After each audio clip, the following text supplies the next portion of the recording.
जय जगन्नाथ पिला माने आज आपण गोटे निजुक्तिर खबर रहिबो कि जहाँ कि आमर एओएसी तरफ रिक्वायरमेंट रहिबो जदि तुमे मिनिमम मैट्रिक पास कर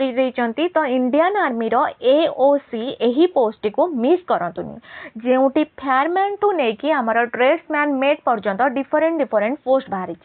इंडियन आर्मी रे आपण पोस्ट बाहरी आमर टोटाली पोस्ट जदि देखिबा आमर 2615 टी पोस्ट बाहरी जो आमर ट्रेड्समैन मेट 1793 टी पोस्ट रहिबो फायरमैन आमर 203 टी जूनियर ऑफिस असिस्टेंट 198 टी मटेरियल असिस्टेंट 339 टी मल्टी टैक्सिंग स्टाफ 82 टी टोटाली आमर पोस्ट केतेटा ना आमर 2615 टी पोस्ट रहिबो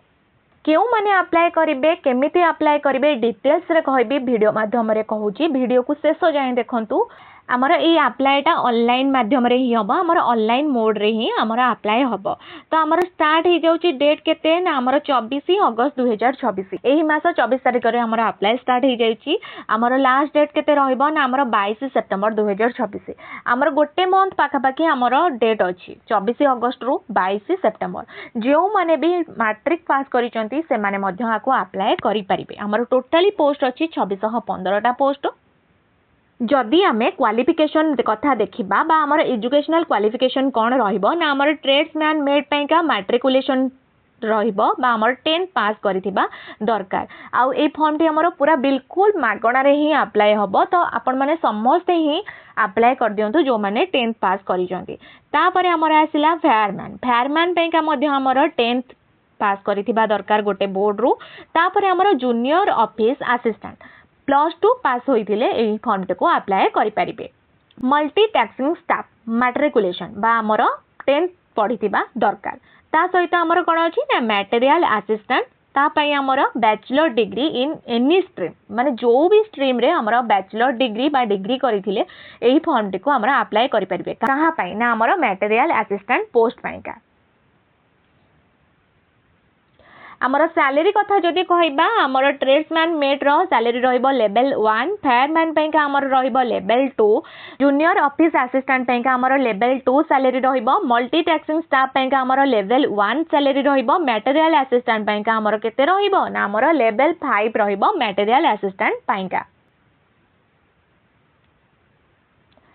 इम्पोर्टेंट डेट सब मन रखि दियो पिला माने कि ऑनलाइन एप्लीकेशन हमर स्टार्ट हो जाउची 24 अगस्त 2026 रु लास्ट डेट हमर अप्लाई रो होउची हमर 22 सितंबर 2026 लास्ट डेट हमर 22 तो 22 तारिख पूर्वरु आपण माने समस्त पकई देबे तो हमर स्टार्ट हबो 24 अगस्त तो हमर एग्जाम होबार चांस अछि हमर नवेम्बर मास हमर एग्जाम हबो नवेम्बर मास रे तो पिला माने अप्लाई करिबा परे निजे निजरो प्रिपरेशन स्टार्ट कर देबे जदि आमे एथि एग्जाम रो पैटर्न देखिबा तो हमर रीजनिंग बा हमर जनरल इंटेलिजेंस रहिबो 25 टा क्वेश्चन 25 मार्क हमर टोटली 100 मार्क रीजनिंग हमर 25 मार्क देन जनरल अवेयरनेस रहिबो हमर 25 मार्क 25 टा क्वेश्चन रहिबो न्यूमेरिकल एप्टीट्यूड रे हमर 25 मार्क 25 टा क्वेश्चन रहिबो देन हमर इंग्लिश लैंग्वेज हमर 25 मार्क को 25 टा क्वेश्चन रहिबो टोटली हमर 100 मार्क रो एग्जाम हबो तो एटा हमर 10th बेसिस रे ही एग्जाम टी हबो बा हमर पैटर्न रहिबो तो पिला माने जो माने भी 10th पास करिसंती समस्त एही फॉर्म टे को अप्लाई कर दियंतु आपण को ऑफिशियल वेबसाइट www.aoscrecruitment.gov.in पोर्टल को जाई निजे निजर एप्लीकेशन रे अप्लाई करबा को पड़िबो मिनिमम आपण को 18 वर्ष होई दिबा दरकार हमर एज लिमिट केते ना हमर 18 रु 25 बा हमर एटा यूआर बा हमर ईडब्ल्यूएस पिलांक पई 18 रु 25 ता छडा हमर ओबीसी पिलांक पई हमर 3 वर्ष रिलैक्सेशन अछि तो ओबीसी पिला मानक पई हमर 28 एज हेतिबो आ एससी एसटी पिलांक पई हमर जदी एज कथा कहिबा तो हमर 5 वर्ष रिलैक्सेशन तो हमर एससी एसटी पिला 30 वर्ष जाए अप्लाई करि परिबे आउ एटा हमर परमानेंट जॉब रहिबो सबटु बड़ कथा केवल हमर फायरमैन पाइका 165 सेंटीमीटर हाइट मेजरमेंट अछि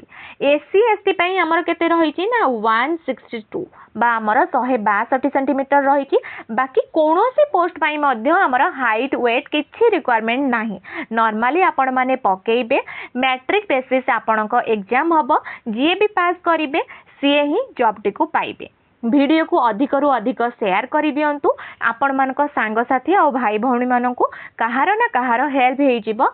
जदि आज भिडियोटी भल लगी निश्चित भाव लाइक शेयर सब्सक्राइब करेंगे। रही जय जगन्नाथ।